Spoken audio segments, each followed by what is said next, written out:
What's going on, Two Knicks Chicks family? Welcome back to another episode of Two Knicks Chicks. I'm your girl, Lady and the Chef.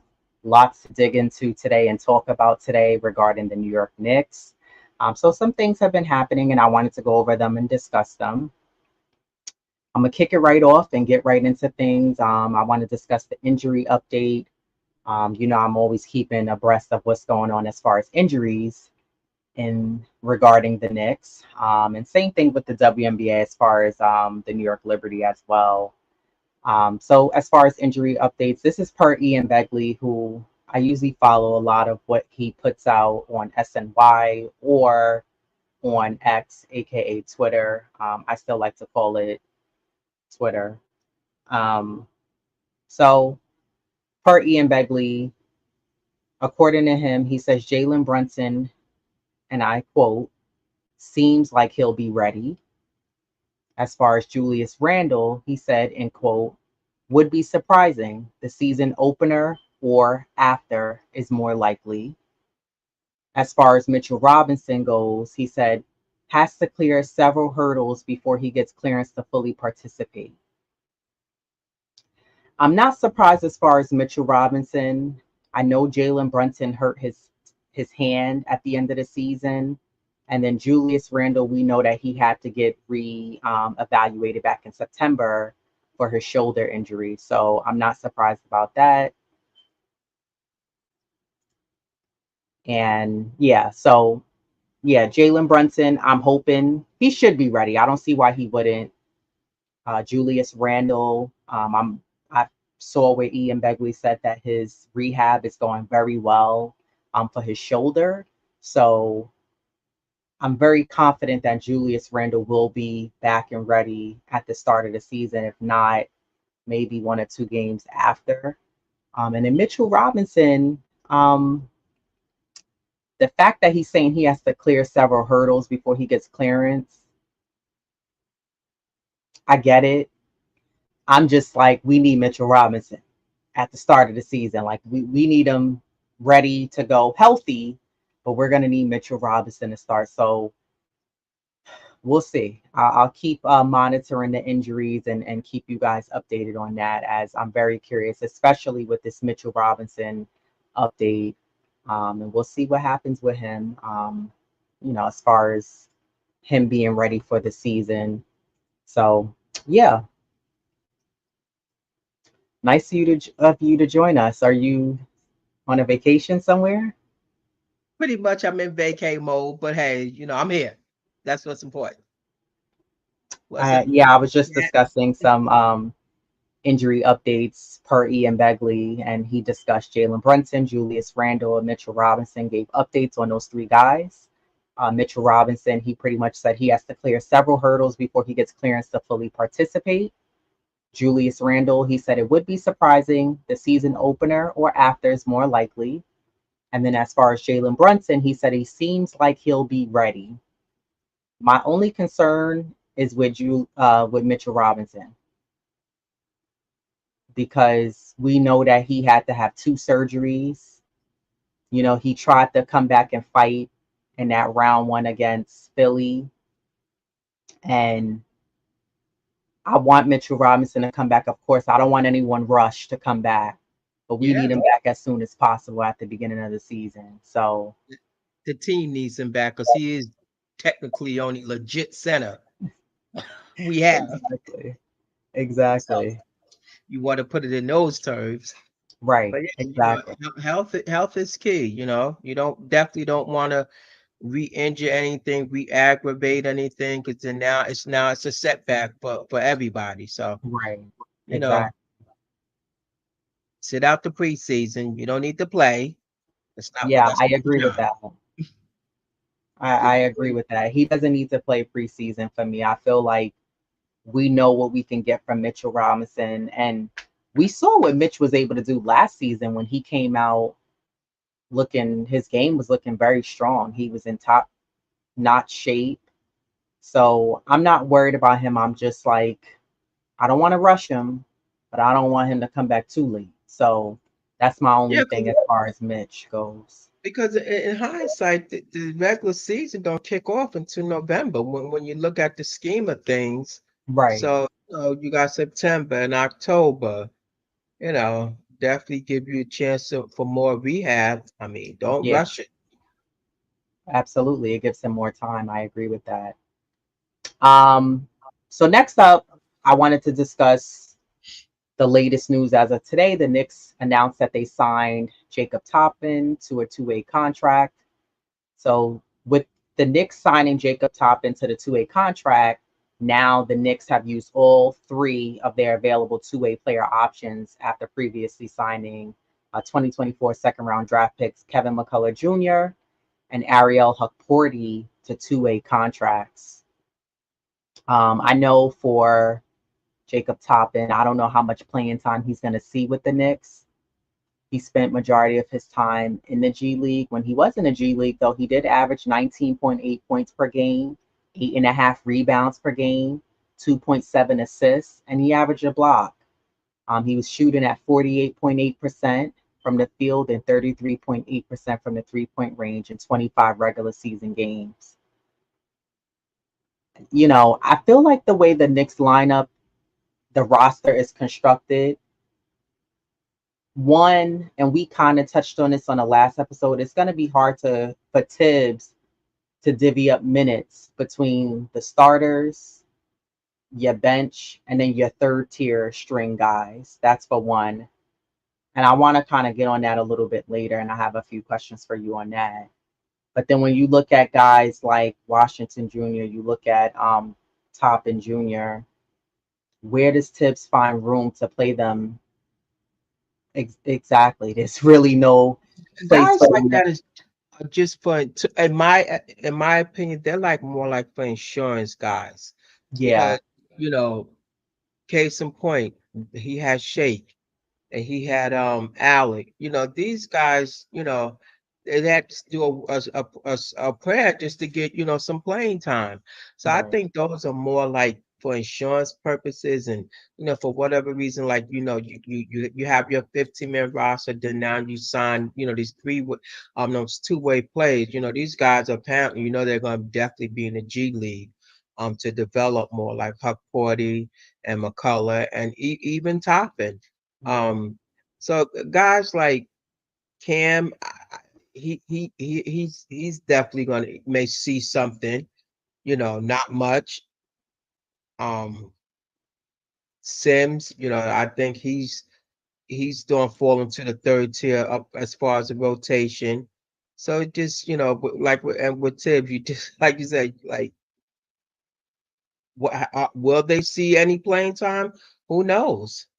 I highly yeah. doubt it. Because I think with Tibbs, it falls into like a game by game situation. I think that, and I think it's a combination of game by game and Tibbs looking to see, well, how have guys been playing? Like, what has he been getting from individual players and what matchups are working?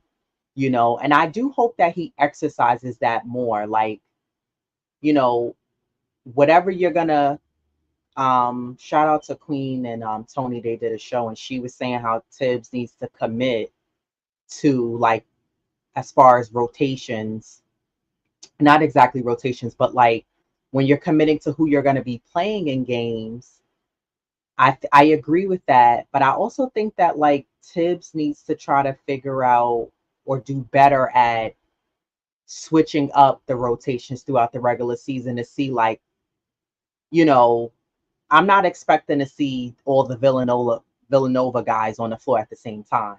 But I think that you have to switch up who's on the floor with who to see how those group of guys, five guys, play with each other instead of playing the same group of guys with each other.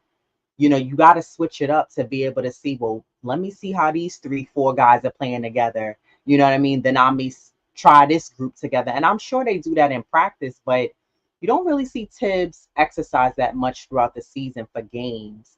So I'm hoping that that's something that he'll be able to, I guess, do more so that way we can see different rotations. And I think also it's good to switch it up because you don't want teams to look at you like you're so predictable. They're gonna have these same group of guys on the floor at the same time. Then they're gonna switch it up with these group of guys on the floor at this point of the game. So I understand when I'm confident that this Knicks team has enough chemistry that they've been all playing with each other long enough, minus the newly drafted guys on the team, and they'll find their way as well, and they'll get developed. And I'm sure Knicks fans are going to be looking at guys like Ariel Huckporty and other guys that are on the team to see, are they being developed? Is coaching staff working with them to develop their game? Are they working on their game in the off season? But I think that that is something that I'm personally looking forward to as far as Tibbs, like the rotations and trying different matchups against different teams to see, throw a wrench out there and try something different, at times. Now, I would love to see if Tibbs could throw some of that trust to a few, certain individuals that can get some minutes. But I think the way this team is constructed, and because this team has been together now for the last like two seasons for the most part, Tibbs is gonna rock with those same guys. So it's gonna be really hard to see other guys get those sprinkle of like 2 to 4, maybe 5 minutes here and there, on top of giving guys like your Mitchell Robinsons, your Josh Hart's, your Dante DiVincenzo's, Deuce McBride, giving those guys minutes that they're going to want to get. And then it's also like we would kind of touching on this. There's no reason for guys to have to play an overload of minutes. Oh, for sure. But I think that, main guys on a team, your Randalls, McKells, Brunsons, they're going to be playing at least 35 minutes, and then there's a toss up. Well, how many minutes do you give Precious Achua, or do the Knicks go small and have Randall play the 5? Like, how do you distribute the minutes so that guys can feel like they're getting some run? And then we could also keep guys healthy for the most part throughout the season, and they're not gassed by the time they get to the second round. So I just think that there's so many things that I think about as far as coming from a coaching standpoint with Tom Thibodeau.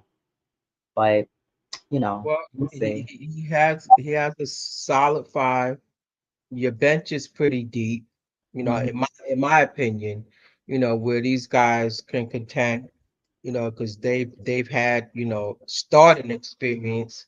So just being relegated to the bench, that experience alone that you bring it to the bench, because although that's where you came from, but you were starters, you were turned into starters last season. So just coming off the bench, like that should be a trust right there, because you know what they're capable of doing. You saw what they could do as a starter. So Mhm. hopefully this should definitely, you know, widen that rotation, where these guys, they shouldn't be playing that many minutes. But when he sprinkled out, yeah, but to play them, and wait till you get down to the wire or garbage time, there's no reason why these guys should even see any garbage time. And Yeah, that's, I agree. as a fan, because you got a pretty deep bench. But what Let's is hope it it going to stays take that way. for the Knicks to be able to maintain leads, even with a healthy Knicks team, to maintain leads or stay in the game when Brunson goes to the bench? I'm sorry, Because wait, repeat that question. what is it going to take for the Knicks, that second unit, that bench unit, when they come in, to either keep the lead or stay in games against teams when Brunson goes to the bench? Because that was an issue that we had last season when Brunson was sitting down to catch his breath. We had no sense of direction.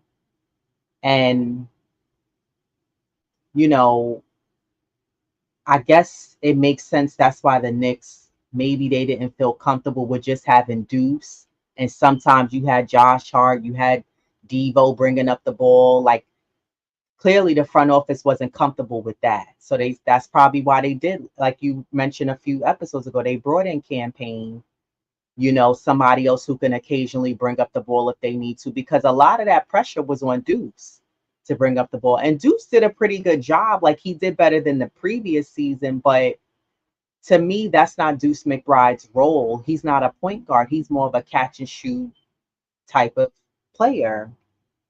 So I'm wondering, what do the Knicks do when Brunson's on the bench though? Like, what does it take for them to be able to stay in the game? I mean, does that fall on Deuce McBride to not have to mentally just check into, I just got to play point guard and I can't do my thing at the same time? Because when I noticed when Deuce was playing point, he was so into facilitating the ball, making sure he was setting up plays, setting up the offense, versus when he was able to play alongside Brunson, he was able to kind of do his thing, catch the ball, shoot, get it to the drive to the basket.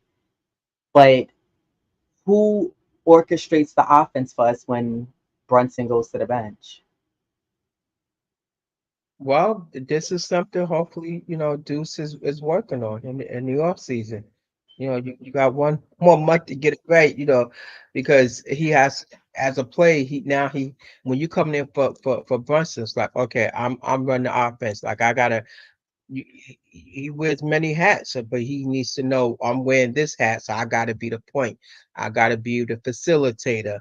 I'm not gonna, just catch and shoot. He's still gonna do that if depending on how the game is being played, and that's something that he needs to figure out. Yeah, I'm curious to see how does that play out for us when Brunson goes to the bench, or maybe he has Brunson and Mikel, or a combination of Brunson and Mikel, or Brunson and Randall on the bench. Hell, even times where OG was on the bench when healthy, sometimes when OG came in, you was like, oh, somebody came in and they're doing something. Like we would be flat. And I think that's another thing that the Knicks have to work on for the next season, is like that mojo can't be lost. Again, I understand on some nights players can be off and teams can be off, but somebody has to execute and do something. And sometimes with the Knicks, it's too much passing back and forth from left side of the wing to the right side of the wing, back to the top of the key. And I mean, correct me if I'm wrong, but how many times have we seen that? And then finally, Jalen Brunson said, let me just do something.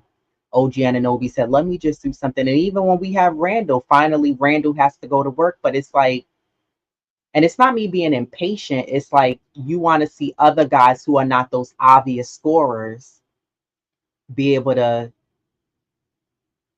take initiative and Yeah. want to score. Like sometimes when the pressure's on Randall or it's on Brunson or maybe on OG, and now you got Mikel, you need other guys who's going to be able to step in and say, well, let me do something.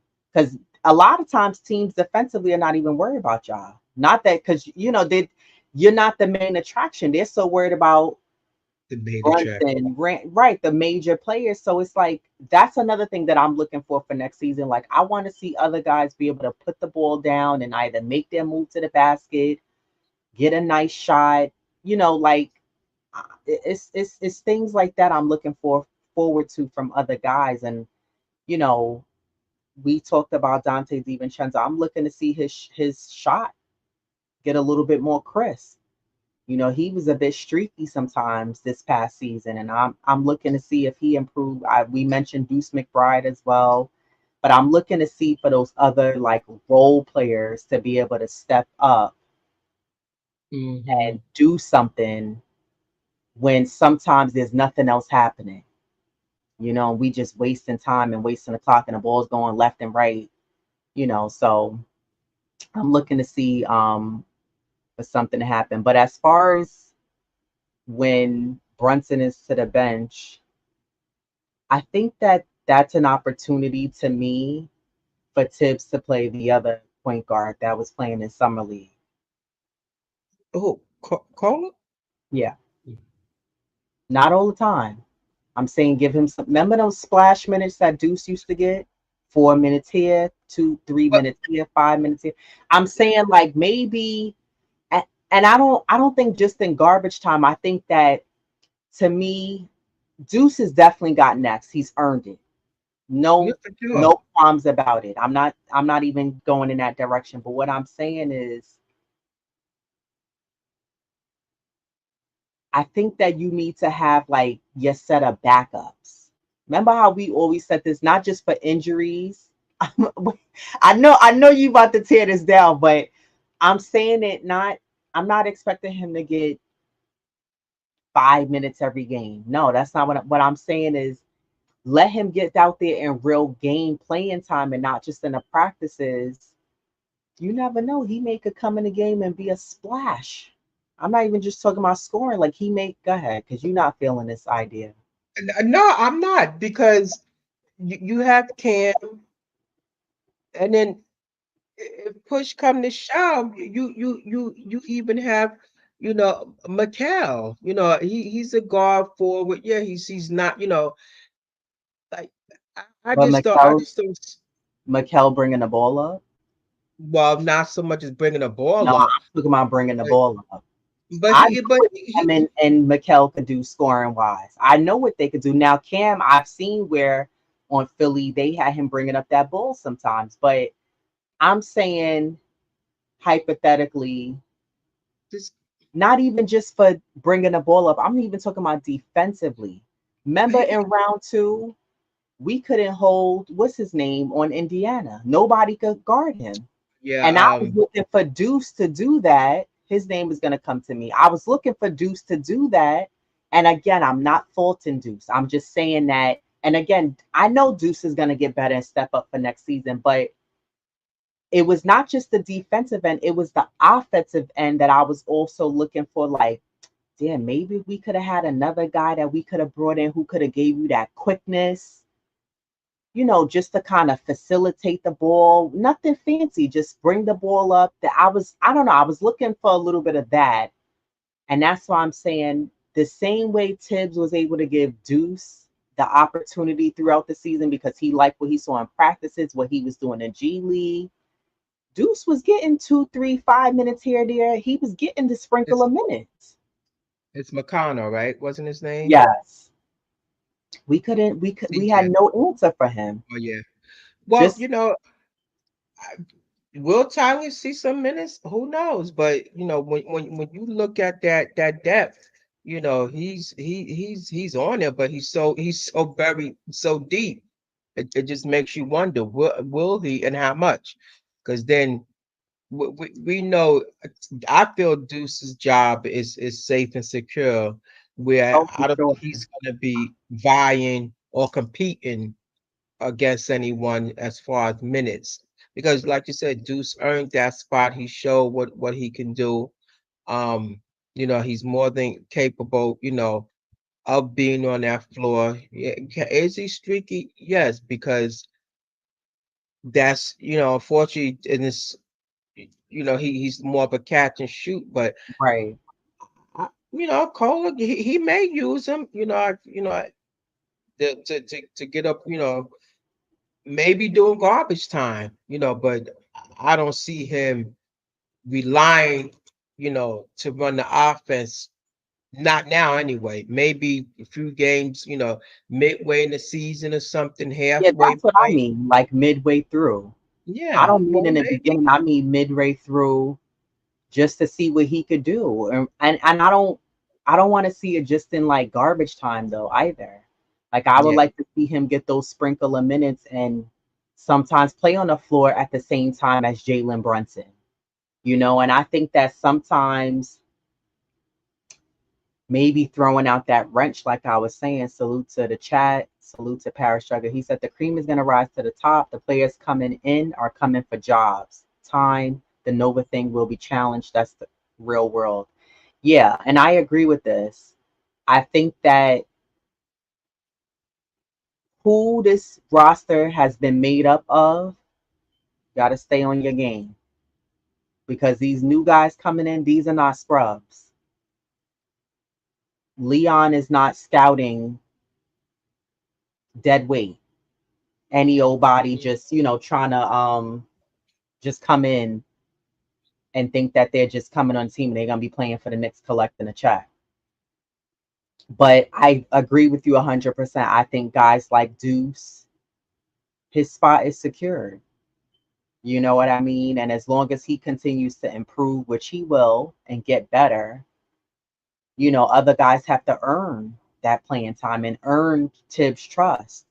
And earn being able to play with those other guys like a Randall, like Brunson, Mikal. They already know what he could do. But even playing with the bench players, um, Josh Hart, Devo, being able to play with them and show them what they could do. So yeah, I mean, I guess it's wishful thinking on my end. Keep The wishing. Knicks finished number two in the Eastern Conference last year. They were at 50 and who were they at 50? I'm 32, right? 32, right? Yeah, 50 and 32. Two cut off. That's why my notes. So the Knicks will kick off preseason with 5 games, including home games against the Wizards October 9th, Minnesota Timberwolves October 13th, and Charlotte Hornets October 15th. So that's preseason. Then the Knicks, they will, okay, so the Knicks' first regular season game is going to be against Boston in Boston. They're going to do the ring ceremony. I really want the Knicks to beat them. We're going to get more into that, but I did want to touch on the NBA in-season tournament. So they released the schedule. It kicks off November 12th. The Knicks were drawn into East Group A. So New York will play games against Philadelphia 76ers. That's going to be on Tuesday, November 12th. They're going to play Brooklyn Nets Friday, November 15th. That's going to be at Madison Square Garden. Then they're going to play Charlotte Hornets Friday, November 29th.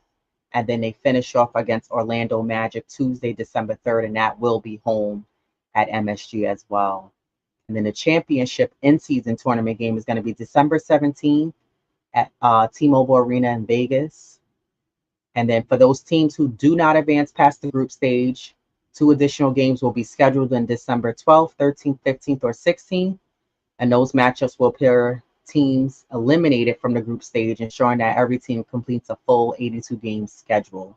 For those of you who are wondering about the makeup games and making sure teams play the entire amount of games. Before they get to that in-season tournament, the home opener, the Knicks open up their first season, regular season game against Boston, October 22nd. Now, the reason why I titled this podcast was what will it take for the Knicks to beat Boston? Is simply because last year, or I should say this past season, the Knicks' first matchup against Boston, the Knicks beat Boston October 9th, 114 to 107. Then we lost to Boston October 17th, 123 to 110. Then we lost to Boston again on October 25th, 108 to 104. We lost to Boston again November 13th, 116 to 114. We lost to Boston again December 8th, 133 to 123. We lost to Boston again February 24th, 116 to 102. And then we beat Boston the last matchup on April 11th, 109 to 118. So the Knicks played Boston throughout their series quite a few times throughout the regular season. 7 times. And that's a lot of times playing against the same team, and we've only beat them twice. And if I recall correctly, that game on April 11th, Boston didn't sit players out. I think the only player that was really out was Kristaps Porzingis because he was still dealing with that injury. But you only beat them 2 out of 7 times. That's a little concerning that we don't have an answer for that team. Was Boston the better team? Yes. Do the Knicks have a better matchup for Boston next season? Yes. With a healthy Knicks squad, absolutely the Knicks can beat Boston. Now, I will backpedal and say that the Knicks weren't able to fully beat Boston because we weren't healthy. But I think with the way the makeup of how the Knicks are made up now with the roster and the weapons that we have, we can contest with Boston, where Boston's really going to have to defend the Knicks and figure out what to do with us when you have, weapons. Not now, they don't just have to focus on Randall and Brunson. You got OG, you got Mikel, you got Devo, you got Josh. You got a lot of people on that team now, who can, there's weapons, there's options for the Knicks, not just offensively, but defensively. So I'm wondering what is it going to take for the Knicks to, and this question is not just for Boston, even though they're the reigning champs and they're the team to beat, but what does it take for the Knicks to beat, you know, I guess for the Knicks, I should word it so that the Knicks they win the series against these teams throughout the season series.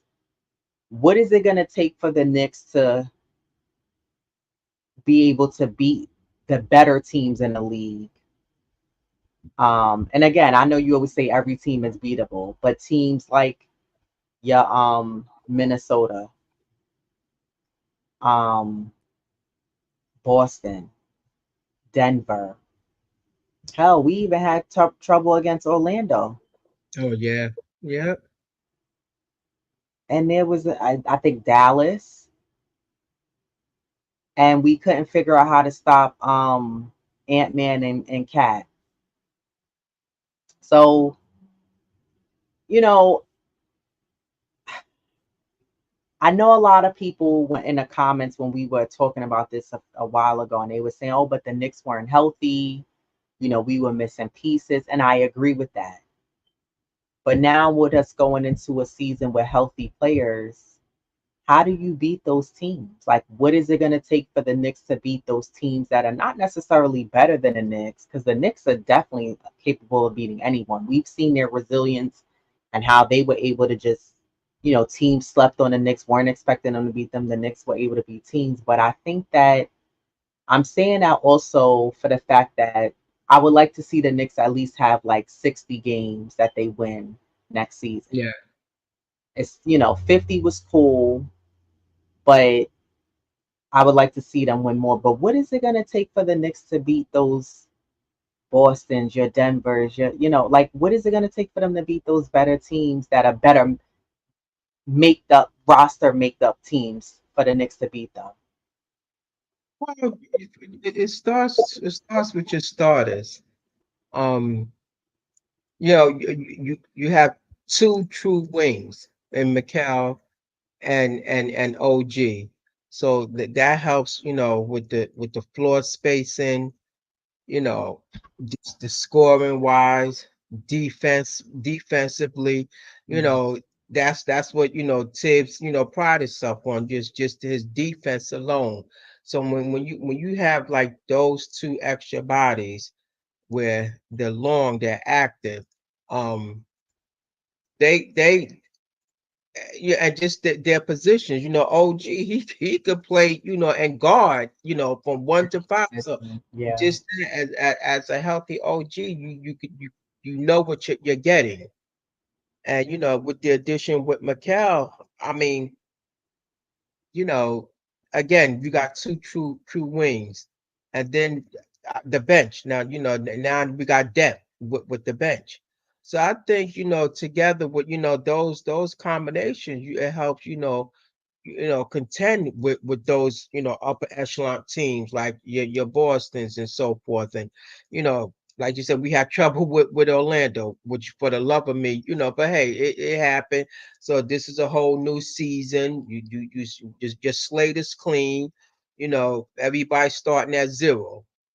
So just that, you know, it like I said, they've had that experience, being from a bench to a starter. Now they go back, so they could bring that experience, um, and look at things where those collapse. The guard in the perimeter. I mean, we all know that it was a task sometimes. Yeah. To get a healthy Mitch. So again, when everybody's healthy and clicking on all cylinders, the Knicks are a scary team. They can be able to contend with those teams like that. So I'm not concerned because I know that they have what it takes to contend with teams like that. You know, we talked about in the last one. Watch out for the things that where they falter at those third quarter collapse. So these are things that you need to clean up. Um, a lot of just your turnovers. You know, we know Jalen. He's like a workhorse. He's not the most athletic, but he don't jump. But he it's the other things that he does to make up for his athleticism. So, you know, they can contend with them. Yeah, I think one of the things while you were saying that I was thinking of is, one of the things that used to really kill the Knicks, teams like Boston, and Boston was able to get away with this with a lot of teams in the league, but the Knicks defense really has to sharpen up. And again, we've seen them play like really matador defense, Oh yeah. but there was a good percentage of the season where teams are set up and they're whipping the ball around the perimeter.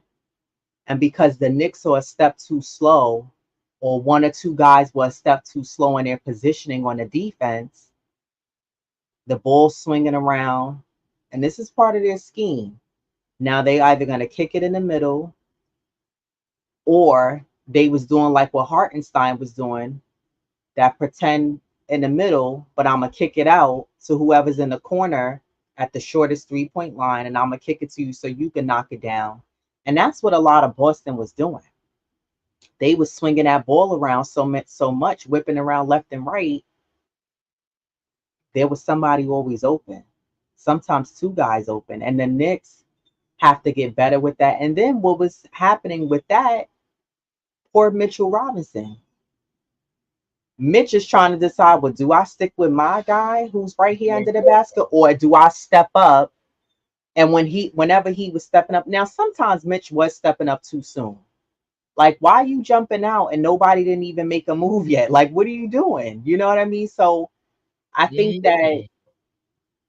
sometimes, and this what happened to Hartenstein when he was in, they were trying to figure out like any, mini, miny, mo. Do I step up and guard whoever's coming at me? And what happens is when that player on the offense is heading to the basket, they was just kicking it off like a nice little chest pass. You know what I mean? A dip off, a handoff right to the guy under the basket. And that was an easy dunk or a layup because our coverage wasn't there, under down below the basket. And that's something for me that, yes, I know we're gonna have Randall back down there, but Jericho Sims and Precious Achua, whenever they are in, they have to be aggressive. I know, especially Precious is not that tall, but damn, put a body on somebody. You just Yeah. allowing this one playing tip tap toe to himself, and he grabbing the ball, and now he throwing, kicking it out. You didn't even try. I want to see effort, and I'm not saying that the Knicks didn't play with effort. There was majority of the season we saw it from all players, whether they was diving in the stands to go get a ball. You Yeah. know, Yeah. Dante about to scrap. He ain't afraid to get, to throw hands. We saw how he was like a little, roughneck. But I just want to see like better decision making on the defensive end. You know what I mean? Like it takes collectively all five players who are on the floor to be able to help out. It can't be, you know, three guys locked in and two guys are like you're caught watching. You know what Yeah, I mean? Like talk to each other on the floor. That's what I want to see, guys talking to each other on the defensive end.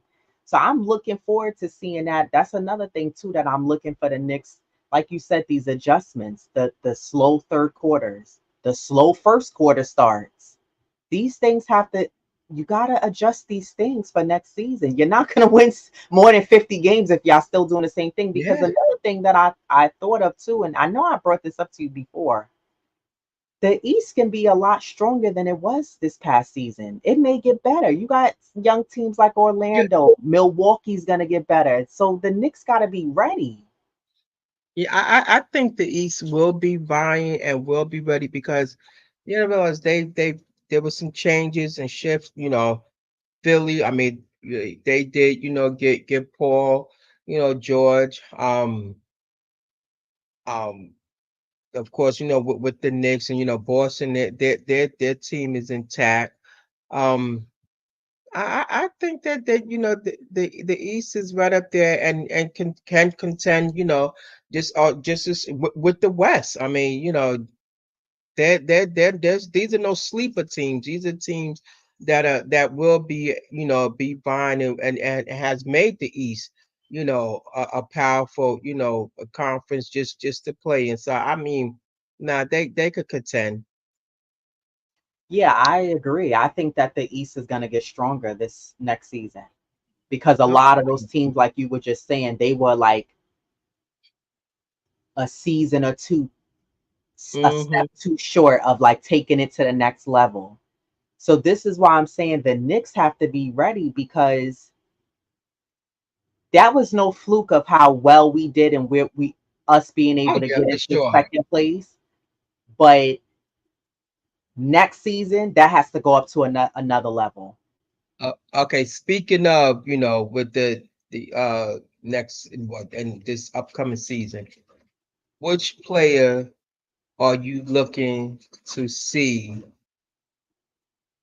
Um, well, they all should have taken a leap, but which individual player or you don't have an individual player to make an impact, for the Knicks? I think for me, I'm gonna say Deuce McBride. And the reason why I say that is because we saw bits and pieces this Yeah, past season that Deuce was an X factor. Teams yeah, weren't worried about guarding him.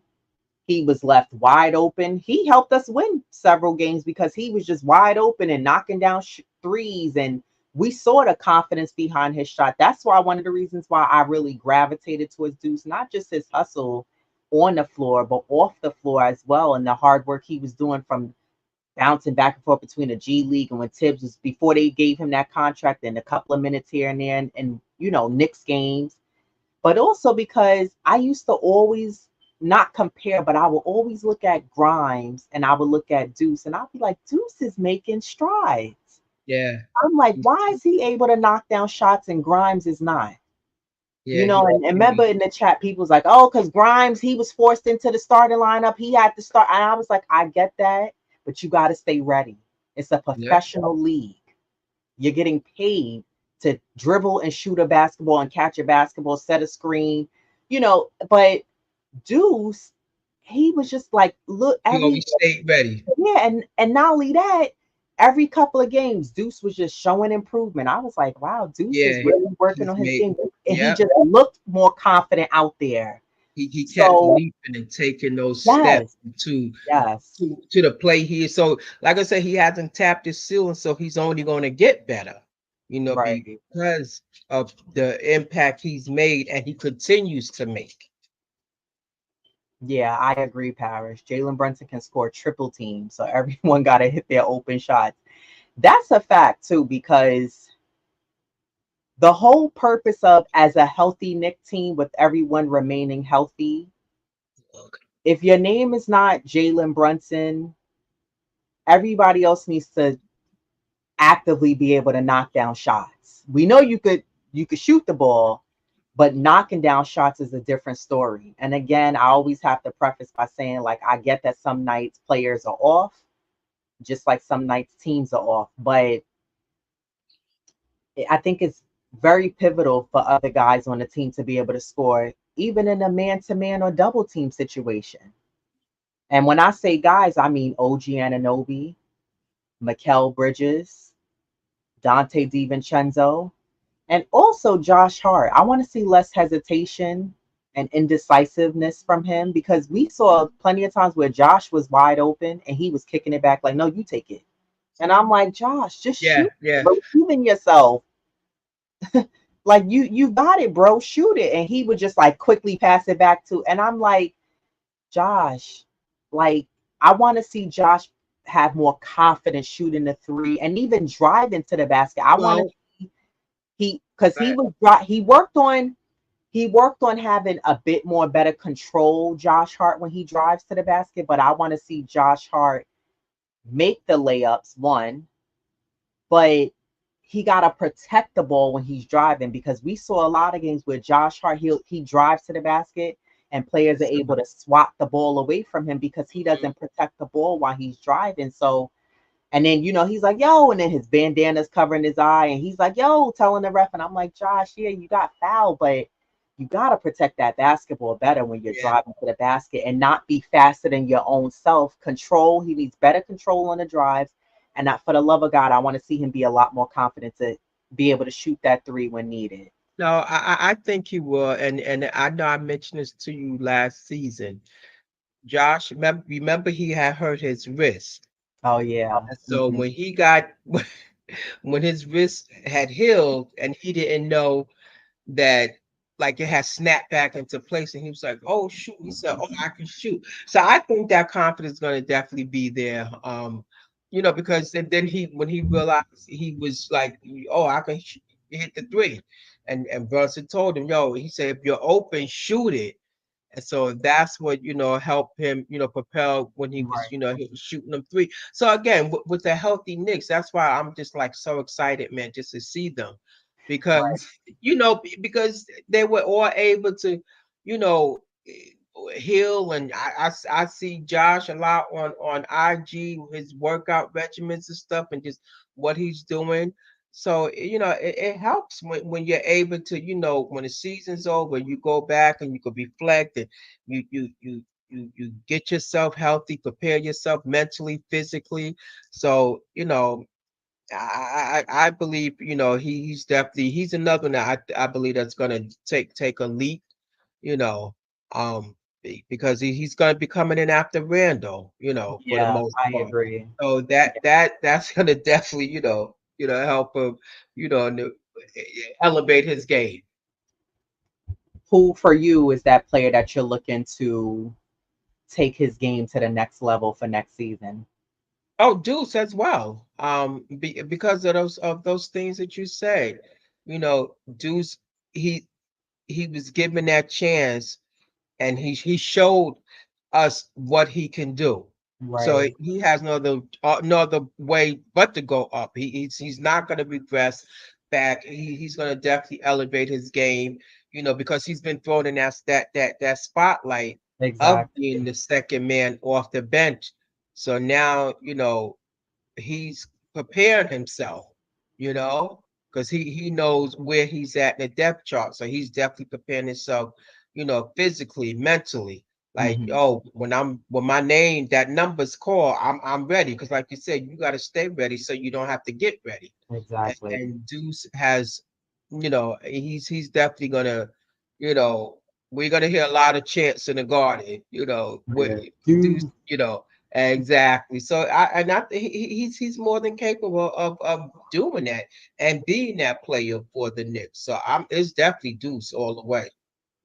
I want to see Deuce, and I was saying this to you before when we were playing in round two against Indiana, and McConnell was able to get to the basket Oh, um like what's his name from not Steph. Oh, no, from the Sixers.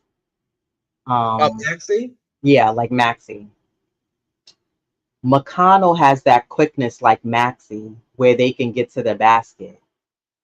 And I remember I had text you. I don't know if I called you during round two of one of the games, and I said, "You see how McConnell has that speed? He's able to get to the basket. I want to see Deuce add that to his game Mm, because I don't want him to get complacent with just being a catch and shoot guy. We know you could give the three, but where you can really be nice is if Deuce can add what he can use because Deuce is quick. He has the speed. yeah, If he can utilize his speed to drive to the basket, man, that's gonna be like a nice weapon, that the Knicks will have within him as just that player. So I want to be able to see that from Deuce. But I think also aside from Deuce, I just want to see the role players be able to bring their game to the next level as well. Debo, I want to see Josh Hart be able to bring their games to the next level. yeah. Um, and just, I'm not asking for nothing spectacular, but I think across the board, I'm looking for consistency, but role players to be able to come in, and I don't want the level of you being a role player being at um a level C. Like I need y'all to get to a B plus at A when you're contributing on the floor. Like I'm gonna need a little bit more than just being at a like you just I'm just out here because I don't feel like this Knicks team has room for those type of players. That's just like I'm out here running up and down. I'm doing what they need me to do. We need people who are about action, solutions on the floor, hustle, grit, basketball IQ to at least a decently high level, that are going to make smart decisions. Are you worried that the Knicks are not going to have that passing like we did with Isaiah Hartenstein? Yeah, yeah. You know what? You touched on something. I think when you mentioned Mitch, and I said, you know what? That's what the Knicks are going to be missing. You know, that's the only thing for the most part. Because let's face it, it's when I say, his passing, man, you're gonna miss that. Now, who can step in and and duplicate that, or that's something that they're gonna definitely have to work around, and that's a hurdle because his passing was on point. He had good court vision too for a big guy. That's something Mitch lacks. Um, those are totally two different guys, same position, but their playing style was Mm-hmm. totally polar opposites, in my opinion. You know, um, so that's something that they're gonna have to figure out. But who's gonna be able to fill in? I'm not sure. It would be good. It would be nice and wishful thinking, but if Sims or Precious had a little bit of that passing ability, Mm, especially Sims, because that would give him some more playing time. But I personally feel like I don't think it's going to hurt the Knicks, but I think they're for sure going to miss that because okay. that's what helped us in a lot of games. Hartenstein kicking that ball out, just the bounce passes he was making, the chest passes, the quick, one Kevin Love football passes down the Mhm. court. You know, the Knicks are going to miss that for sure. I think that one thing that can help us is Brunson facilitating more because we know Brunson could score, but I think if Brunson plays his role as a point guard where he's more of a point guard, pass and facilitate first and then score second. I don't want to say as needed, but score second. I think that could really help the Knicks. And Brunson throwing the lob up to Mitch to get the easy dunk. Brunson throwing up, that's the Knicks mascot. Brunson throwing up. He's like looking up like you got a pork chop. Brunson throwing up the lob for Mitch, throwing it up for Sims, throwing it up for Precious, throwing it up for Randall. I think if we play that way, that can be to our advantage also. But I want to see also one of the things that I want to see the Knicks improve. I want to see guys aside from Brunson, aside from Randall, I want to see guys take the ball and get draw contact. Yeah. Like how many games we would see where the Knicks was barely getting to the line. Because y'all, you're relying on the three. You're relying on shooting. Stop. It's so painful to watch when the Knicks do that. And I'm like, you can't rely on the three. You could live it by it and die by it, as you Yeah. always say. And I really want to see this Knicks team. I want to see guys like draw contact. Try to go for the easy basket. And hell, if you don't make it, get fouled while trying. Yeah. So, I want to see this Knicks team. That's another thing that I would like to see more, like guys drawing contact and getting a foul, while getting to the basket. And also they have to improve on the free throw shooting as well. Oh man. Because especially in the playoffs, some of those missed free throws really hurt us. Yeah, they come back to haunt you. Yeah, they will come back to haunt you. That could be deciding factors sometimes. Right. Paris said if OG is healthy, who's better playing, Josh Hart or Randall? I say Randall first, because Josh is gonna be coming off the bench. Yeah. And Hmm. who knows? The way what we've seen from Josh Hart, some games Josh Hart may have a better night than either Randall or OG. One of them could be Yeah, off, and Josh Hart, we've seen what he's capable of doing. We know he exactly. can give you more than 10 plus rebounds, and there was games where he had 15, 17, 18 points. So, but I for sure say Randall first, because Oh, yeah, Randall for could sure. give you the points more where Josh is not. He's more of the cleanup, scrappy guy. But yeah, I for sure say with a whole healthy OG, Randall. And I'm hoping that OG Ananobi could give us at least 60 games healthy. Yeah, for sure. At least. You know. And my only thing is that if any Knicks players do sustain an injury through the regular season, I hope and pray that it gives them enough of a window that they can come back for the playoffs. So that way they're not like, oh well, he's out for the whole season. So, you know, we'll see when it comes down to that. But yeah, I think, like Edward Brown was saying, defense will beat Boston. Defense will beat Boston. And I think just in general, the Knicks have to turn up their defense level to another level for next season to beat those Bostons, to beat the Yeah. Denvers. And I know we beat Denver. I know we beat Orlando, but we struggled against those better roster makeup teams in the league. And our roster is, if anything, even stronger. But and I get that health was an inhibitor for us, but um, even with a healthy Knicks team, we've seen where this Knicks team has had defensive collapses. So Ivory 10 said, you better bring some offense also because they're going to score. Absolutely. And that's such a great point. The Knicks for sure have to be able to score because you could play all the great defense that you want. You could get those stops, but are you scoring, when you're getting those stops? And that's another thing, too. That back and forth game, Knicks score, allow the other team to go down the other end and score.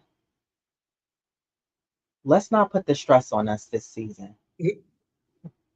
You know what I mean? Like, I want to see the Knicks get a decent lead at the end of games, hold on to the leads, and that be that. So we'll see. Um, but yeah, we'll be monitoring more Knicks news. I know the New York Liberty play tomorrow. They play against the Los Angeles Sparks. They play tomorrow at 9. It's a late game because it's a West Coast game. Oh And yeah. then they play Saturday at 4 against the Vegas Aces. The Liberty are looking for their 6th game in a row win. I'm curious to see how the Liberty look coming back from this All-Star break, Olympics break. I don't, those who weren't in the Olympics were still, for all teams, were still practicing. Yeah. So it's no reason why anybody should have lost mojo, you know. So you've all been playing with each other and vibing well. So yeah, I'm looking for them to stay hot, finish off these next remaining. There's 15 games left, and then I believe the playoffs start. Is it September? Like late September? I think the 22nd. I think the playoffs start. I Yeah, could be somewhere wrong, but around I there. want to say somewhere around there. So yeah, I'm looking for them to the Liberty have to redeem themselves from last year. It's not easy to make it to the finals, but they have to redeem themselves. And listen, maybe with Stewie and Sabrina playing in the Olympics, maybe that put them on a different high.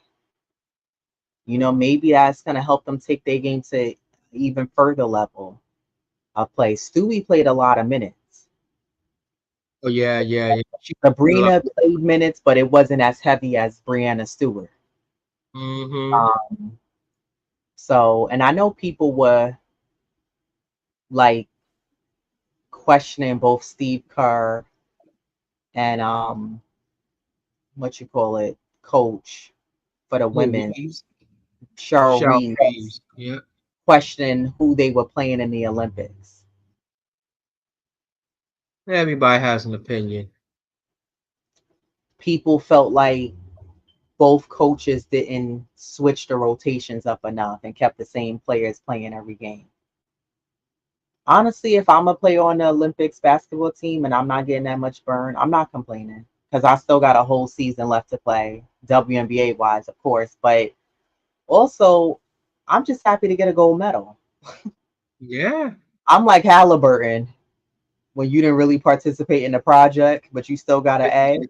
Yeah. You know, so it's like I don't understand what's the big deal. Like I get it, maybe because fans want to see their favorite player play, but I'm hoping that that Olympic run, winning the gold, the rub off on both Sabrina and Brianna Stewart, who are the leaders of this New York Liberty team. I'm looking for Jonquel Jones to get even more aggressive. And Leonie Phoebus, is she okay? Because I know she had went down when we was playing against. She's played on France, right? Did you see that when she had got hurt? Someone literally knocked the wind out of her. She was seeing stars. Someone Um, looked um, like um, Phoebus. Oh, I didn't see that game. Thought I watched most of the games. she was down for a while, like on the Wow. floor for a while. So I don't know. I saw the Liberty make a post, and you know they do those videos for social media, and she was there. So I didn't even look to see if that was recent. I think it was because I never seen that video. So I was like, if that's recent, great, because I know everybody's back from Paris. They've been practicing with their teams. Um, but I hope that she, because they need her. They need her, and yeah, I'm looking. How did Sandy Brondello finish? Who They the got they Australia. won the bronze. Okay. So she's definitely looking to win a WNBA championship as well. Yeah, for So sure. yeah, we'll see. I'm sure you got the Liberty winning the next two. Show. Yep. Yeah, we They beat get out LA on to a win. bang and they're gonna pick up where they left off at. We beat both LA and the Aces already. Dearica Hamby's been on a tear, so they need to watch out for her. And Vegas, I saw ESPN had ranked WNBA players. Oh yeah. I want to say Asia must be number one because they didn't She is have okay Stevie's too. two. Yeah, and I think Brianna was seven. No, And yeah, Brianna I mean Stewart. not Brianna, Oh, Sabrina was seven. Brianna Stewart Ste- is two. yep. Sabrina Mm-hmm. was John seven, Cross and number 5. oh, John Cole was five. I didn't see that, and I think they had Yeah. Caitlin Clark at like 15 or 16. Yeah. Yeah, so yeah, I got them winning the next two because we've handled them. I will say though, for Saturday's game against the Vegas Aces, they do have Chelsea Gray back, so gotta watch out for her. She's their facilitator and orchestrator. So, Yep. Don't know. and then after tomorrow's game and Saturday, the Liberty are back at home next Tuesday and Thursday, playing a back to back against Dallas Wings. And then they have a game on Saturday against Connecticut Sun. So, yeah, and I'm gonna need them to beat Dallas because they're struggling this season. They're not even having a good season. You really just gotta watch out for Satu Sabali and Enrique Agumawale. You shut those two down. I think they got somebody else that just be They got randomly. who's on Dallas? Yeah, isn't that NECA? Does she play? No, no, no. They play for For Seattle. Seattle with Yeah, yeah, they got the yeah, three-headed. Jewel Roy. Yeah, and Yeah. what's her name? Her I face is know in the yeah, her name will come to me. yeah.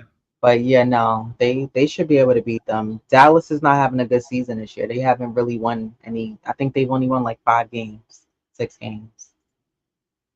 So Randall, who was on the bench, is better than the Josh Hart that played all world for the second seed. Complete player. Yeah, but Randall, his numbers are better than Josh Hart.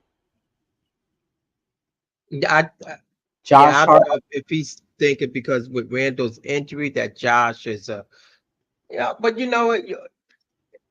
Prior to the injury, Randall was a better player. But right? you know, injury aside, yeah, he's a better player. But now we factor in, but we won't know until that tip year. So Exactly. Yeah, and I don't know if Randall is playing with any contact yet, but I'm sure he must be playing with some sort of contact to get him ready for evaluation next month in September. But yeah, Randall's definitely the better player stat wise than Josh Hart. Josh Hart is more of a role player, a cleanup guy. Randall's your 2, 3 option in some cases. His words, not mine. Over Josh Hart. So yeah, no, it's definitely Randall Parrish. Salute yeah, to the chat for joining us today. Those of you that are in the chat, those of you who are watching and not active in the chat, hit the like button for us, guys. Walter Blackman, salute to you. Just Nix, Wonder Woman, Parish Duggar, Jay Singh, Edward Brown, salute to you. And those of you, Ivory 10 as well. And those of you who are watching us live as well. Look at Parish going on the rant. He said, how many games did Josh Hart and OG lose starting 2 or 3? I don't know. I gotta look it up. But what is your point? You trying to say Josh Hart and OG are better than Randall?